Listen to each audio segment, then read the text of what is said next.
Greetings and welcome to the Astronomy Picture of the Day podcast. Today's picture is titled Orion, the Running Man Nebula. So, what do you see here? Well, here is what is known popularly as the Running Man Nebula, and perhaps if you look, you can see in the dark dust off to the right the legs that appear to be running. Well, that's at least what some people see, and you may not see that at all. You may see other patterns there. And part of that is that our eyes and our brains try to put some kind of pattern when we have random patterns in nature. So when we look at something like this, our minds want it to look like something we recognize. So sometimes when someone says they see something, whether it be in a nebula like this or in a cloud in the sky, then other people see the same kind of pattern. Our minds just don't like completely random patterns and try to put some kind of order to them.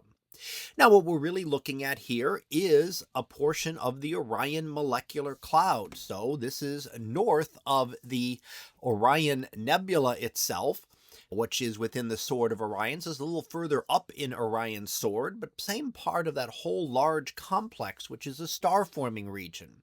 And we see the same sorts of patterns that we see here. We see the bright hot stars there, embedded in the blue glow of dust. Now, those hot stars are going to emit a lot of blue and ultraviolet light. That light is scattered very well by dust grains around them and appears to come from all the directions. And that's what makes that look like it's blue there. So it appears blue because it is scattering primarily the blue light of those stars. Now the stars emit all different wavelengths of light. It's just the shorter wavelength blue that our eyes are easily sensitive to that makes it appear this color. Now the red color kind of hiding behind that is the red glow of hydrogen gas when it is excited. And that'll give off a distinct glow specific to the gas. So there's a difference in the reasons for the two colors here.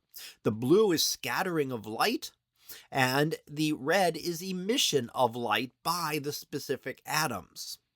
Now we can also see a third type of nebula here, a dark dusty nebula, and the dark brown, especially off to the right-hand side, is where there is more dust and where the dust is blocking out the light from behind it.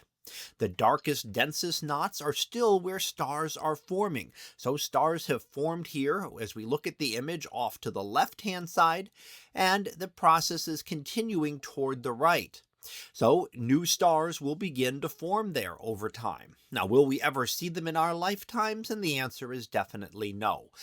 Star formation takes a long time. We're looking at millions of years before this whole area would start to become cleaned up of stars, that the star formation would continue to move out further into the molecular cloud. But over that time, those stars that have already formed start to eat away at the material. So the patterns that we see today are not the same patterns that we would have seen 100,000 years ago or that we would see 100,000 years from now. They are constantly changing by the energy of those stars, which will eventually clear out this whole region, leaving behind just that cluster of stars. So that was our picture of the day, titled Orion, the Running Man Nebula. We'll be back again tomorrow for the next picture, previewed to be Spider Web. So we'll see what that is about tomorrow. And until then, have a great day, everyone, and I will see you in class.